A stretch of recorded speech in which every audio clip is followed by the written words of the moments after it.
Boker Tov, nous sommes le 9 janvier 2022, c'est l'heure de la revue de la presse et des médias israéliens en direct de Jérusalem sur Radio Kalita.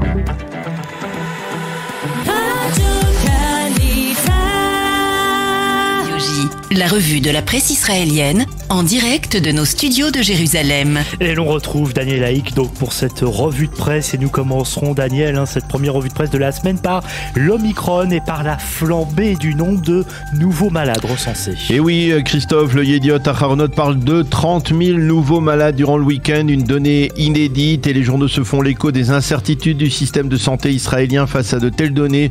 Le Yediot affirme que le ministère de la Santé redoute par-dessus tout l'effondrement du système hospitalier, un effondrement qui serait semblable à celui du système américain. Et il avance en manchette comme option la poursuite du travail pour des médecins qui auraient été diagnostiqués positifs mais qui n'auraient pas le moindre symptôme.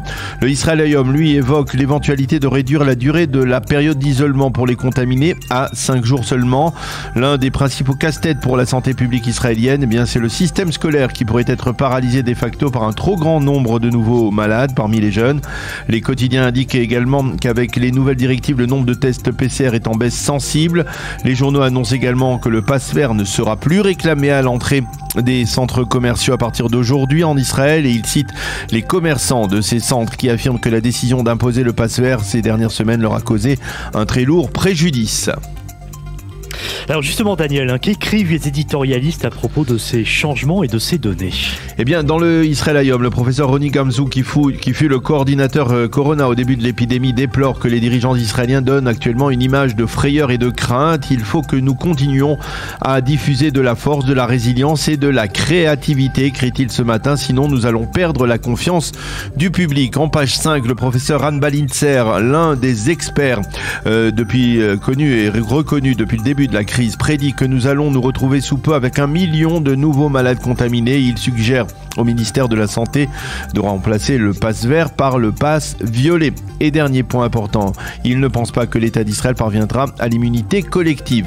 Ron Kaufman dans le Maariv plaisante sur l'une des déclarations de Naftali Bennett qui a dit que le 4e vaccin multipliait par 5 le nombre d'anticorps. Je serais curieux de voir cela, écrit ce matin Ron Kaufman dans le Maariv. Yediot Aharonot évoque un dossier douloureux qui nous ramène aux premières années de l'État d'Israël. Oui, il s'agit du dossier des enfants yéménites disparus qui ressurgit avec la non-publication d'un rapport rédigé par l'ancien directeur du ministère de la Santé, le professeur Itamar Grouto.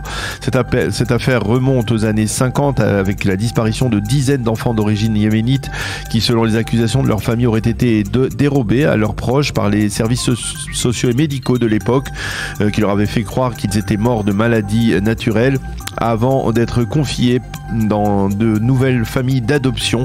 La colère des descendants de ces familles est à la fois liée à la décision de ne pas publier le rapport du professeur Grouto et de l'avoir confié à l'aval d'une experte qui dans le passé s'était déjà exprimée contre toutes ces accusations. D'ailleurs, même le professeur Grouto lui-même s'insurge contre cette démarche et exige que son rapport soit publié au plus vite. Tous les quotidiens reviennent ce matin sur la mort tragique d'un enfant arabe israélien de 4 ans devant les yeux de sa mère. Oui, c'est l'histoire tragique d'Ammar Mohamed El-Shia Hogerat, 4 ans à peine, qui a été tué en fin de semaine dernière d'une balle alors qu'il se trouvait dans son jardin d'enfants. Une balle tirée apparemment par des voyous arabes israéliens, malencontreusement tirée si l'on peut dire. L'affaire provoque une onde de choc très forte dans la communauté arabe israélienne. Vendredi, le ministre de la Défense Benny Gantz et le commandant en chef de la police Kobi Shabtai sont venus présenter leurs condoléances aux parents de cet enfant. Le président Herzog leur a téléphoné également. Benny Gantz a dit que les seules balles que des enfants doivent connaître, ce sont les balles de football ou de basketball, pas des cartouches mortelles, a-t-il dit.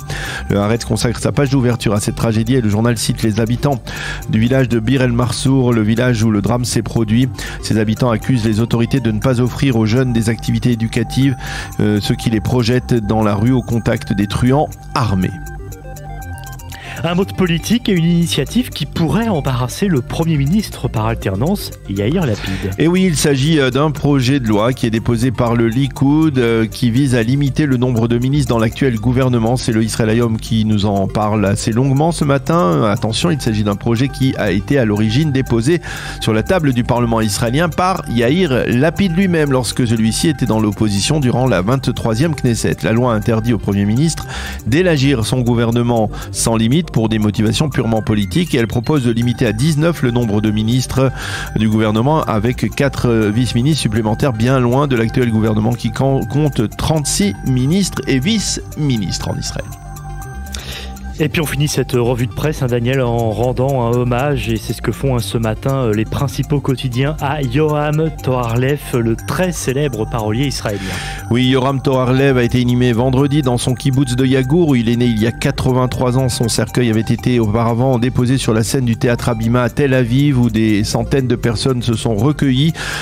Plusieurs personnalités ont prononcé alors à cet effet, avec beaucoup d'émotion, des oraisons funèbres sur celui qui a écrit parmi les plus belles chansons du patrimoine musical israélien. La chanteuse Yardena Arazi, qui a chanté certains des plus célèbres chansons de Yoram Toharlev, a demandé que le prix d'Israël lui soit accordé à titre posthume. Effectivement, ce matin, dans le Israël Hayom, Or Barak se demande dans la page éditoriale du journal comment les autorités israéliennes ont pu oublier d'accorder ce prestigieux prix à l'homme qui a écrit la bande musicale de tout un pays pendant des décennies. Quant au Yediot Aharonot, il a décidé de rendre hommage à Yoram Toharlev en offrant sur chaque page de son édition de ce matin une des chansons célèbres du très célèbre parolier. Et l'on découvre, pour ceux qui ne le savaient pas, que c'est Yoram Toharlev qui a écrit les paroles par exemple de Givat Atarmoshet, de Kum Veitaler Baaretz, de Enerni Yechola, de Tamid Ola Mangina et de la fameuse Ora, la célèbre chanson de Avi Toledano, ainsi que la ballade de Yoel Moshe Salomon, le fondateur de Petar Tikva. Yoram Toharlev, le maestro des mots qui nous a quittés, mais dont le patrimoine est resté gravé pour l'éternité dans l'histoire de l'État d'Israël. D'ailleurs, nous lui rendrons hommage sur Radio Qualité dans quelques instants avec Benjamin Petrover de i24 News et avec Avi Toledano lui-même, qui a donc chanté sa célèbre Ora.